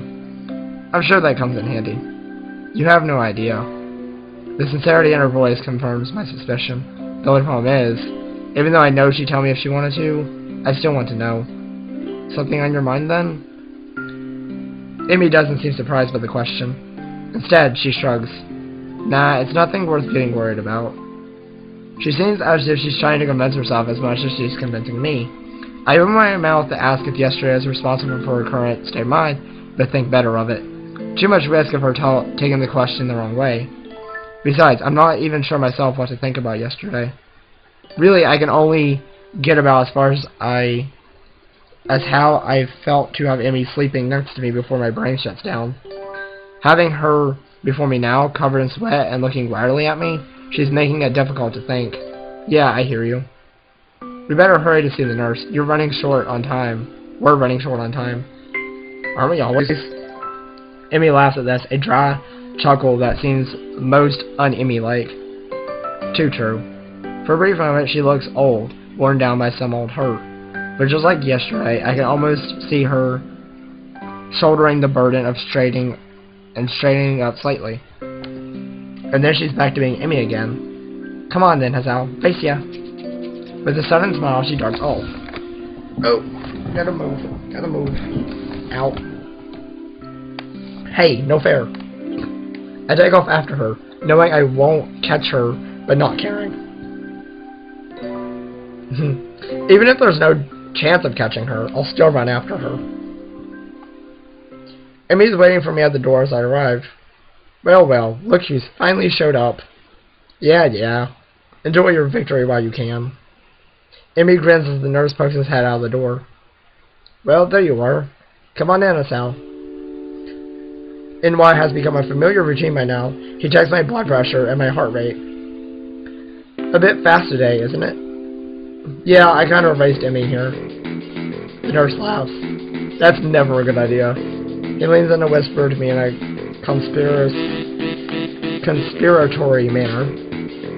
I don't know if you've heard, but Emmy's a bit of a track star. I reel back in mock surprise. Really? She's never mentioned it before. The two of us share a laugh. Did she do okay today? Cold seemed to bother her. Why don't you ask her? He rolls his eye in exasperation. Of course I'm going to ask her too, but she'll tell me that she don't have any problems, regardless of whether or not she did. So I'm asking you, because you're a friend, and would probably tell me if she had trouble today. When he puts it that way, it makes a lot more sense. She seemed pretty good today, if a little more tired than usual. She was already feeling better when I dropped by yesterday, so I'm not that surprised. The nurse nods, though I noticed he tenses slightly when I mentioned yesterday's visit. Well, that's good to hear. I figured it was just a 24-hour thing. Emmy tends to recover quickly from colds and the like. Hey, speaking of Emmy, are she in the track? Oh my god. Why did I just skip that? Oh my god, I don't see that. Stop it. Open it. Are she in the track, Captain? Well, you know, a look of suspicion crosses his face. Why do you ask? Well, it's just that they seem kind of close, and I was just curious, you know? I never asked her, because that would be kind of embarrassing. So far, so good. Now to really sell it. Besides, I think they make a cute couple. The nurse laughs. Well, I don't suppose you're the first to think that. And I think I can say with some certainty that the two of them will never do anything like that. Certainty? Yep. Not that I could tell you, of course, confidentiality and all that. Yeah, right, you just like holding a secret over my head. That too. Right, get out of here, I'm a busy man, you know. I roll my eyes at his last statement and head out the door, motioning Emmy to go in. The whole time, I'm trying to keep from doing a civilatory trance. The two of them will never do anything like that. That's precisely the sort of thing I wanted to hear. I'm half tempted to make some sort of move on Emmy right now, but I think the nurse would probably disapprove. Besides, I still don't know exactly how Emmy feels about me. I mean, it's obvious that she cares about me as a friend, but something more than that, I can't be certain. Even so, I can't help but feel hopeful. I just need to figure out a good time to tell Emmy exactly how I feel. That puzzle should keep me occupied for the rest of the day, at least.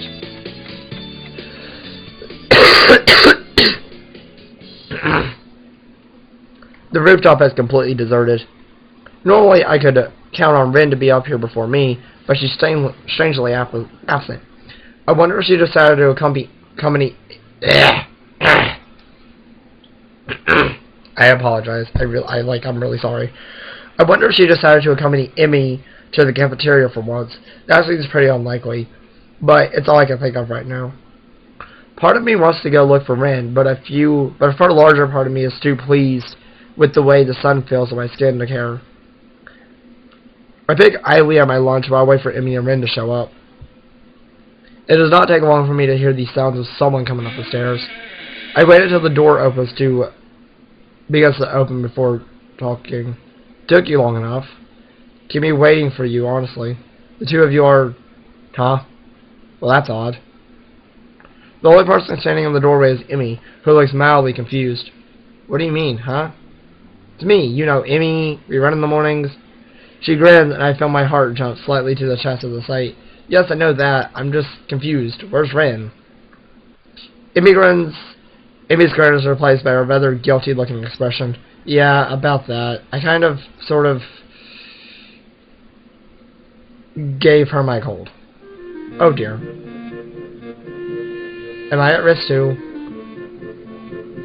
It would make sense after all. Emmy and I were in close contact the other day. So what did she and Rin do that got her ill? Wait? Steady on, old lad. I'll go down that road. Yeah. Rin's just probably got a worse immune system than me. Amy seemed shocked by my comment, but she hadn't considered that before. I hope not. I feel terrible if you get ill because of me, Hisao. Oh man, I feel a fever coming on. Amy looks horrified and then quickly shifts into a more angry expression. Sal, you stop getting sick this instant. I won't have it. Impulsively, she squeezes me on the collar. Are you listening to me, Hisao's immune system? Get your ass in gear. I give a smart salute. Duly noted, ma'am. Amy steps back and nods satisfied. Good. If you're not allowed to miss any more of the morning runs, after all. But you missed a morning run. Amy crosses her arms and looks at me heartedly. Yes, but that's a special case. It was me and not you. That's not an explanation at all. Amy looks flabbergasted. You're kidding, right? That explanation makes perfect sense. No, it doesn't. It's a blatant double standard. I don't see all that has to do with anything. Oh, fine. Amy seems pleased by her victory. Anyway, is Rin going to be okay? She's not terribly ill, right? Amy shakes her head. Nope, she'll be fine. I got her some cold medicine that should help her. Although I probably should have made sure she didn't try to take them all at once. She's done it before, you know. Somehow, I don't find that all surprising. I doubt Rin is wanted to pay attention to maximum doses and such. Should probably check in on her later, then just to make sure. Amy shrugs. I'll stop by after practice. She'll be fine until then. I nod, figuring that line of conversation was over. The only problem is, I don't know what else to talk about. So, you got any more track meets coming up? This is a terribly roundabout way of trying to see if she's free on the weekend. If she's free, then maybe I can ask her on a date or something. Well, assuming I can get myself to actually form the words. Amy shakes her head. Nah, not for another couple weeks. I think the season's winding down. Oh yeah, I came in right in the middle of things, didn't I? Does that mean exams are coming up soon? I should probably look into that. What do you want to do on weekends if there's not a... What do you do on the weekends if there's not a meet? An eyebrow goes up, and Emmy gives a teasing look on her face. You're not awfully You're awfully inquisitive today, aren't you? I shrug and hope it looks casual. Just making conversation. I don't know what it's like to be a track star after all. Flattery.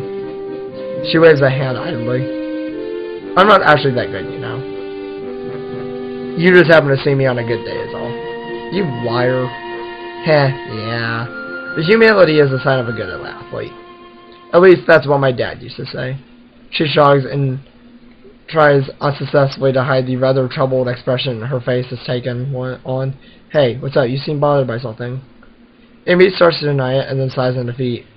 I wonder if she's too tired from being sick to get herself to deny it and look casual, or if she actually just trusts me enough to, at this point, to open up.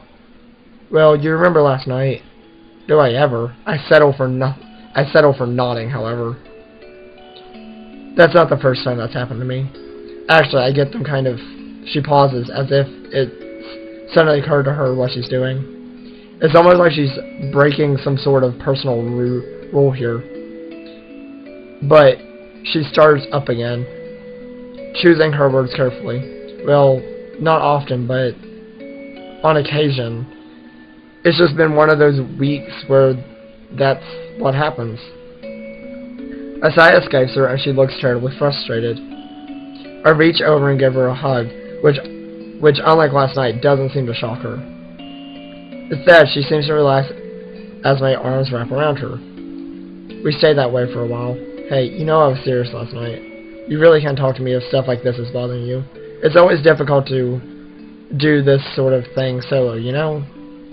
Emmy smiles and breaks the embrace, but stays leaning on my shoulder. Thanks, Hisao. I'll be fine, I think.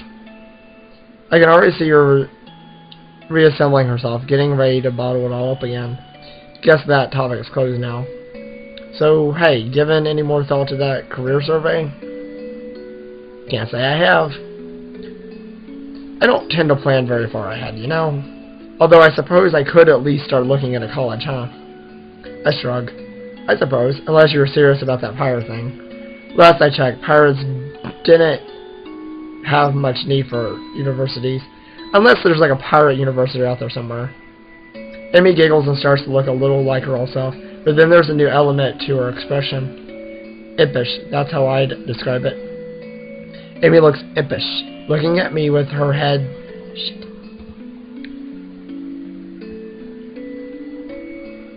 Amy looks impish, looking at me with her head nestled into my shoulder. Aww. Would you come with me if I ran off to be a pirate? Of course I would. Who in their right mind would pass that opportunity to be pirates with you?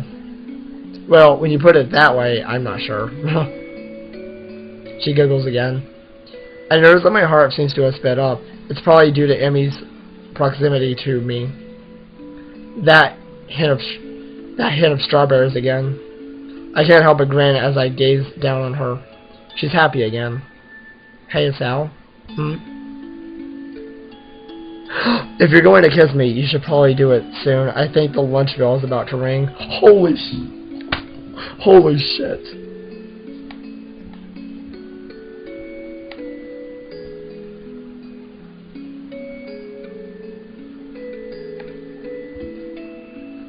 Okay, guys, so I'm gonna end the episode here. Like, I just have to end the episode here. I hope you guys are enjoying this. It's like freaking awesome.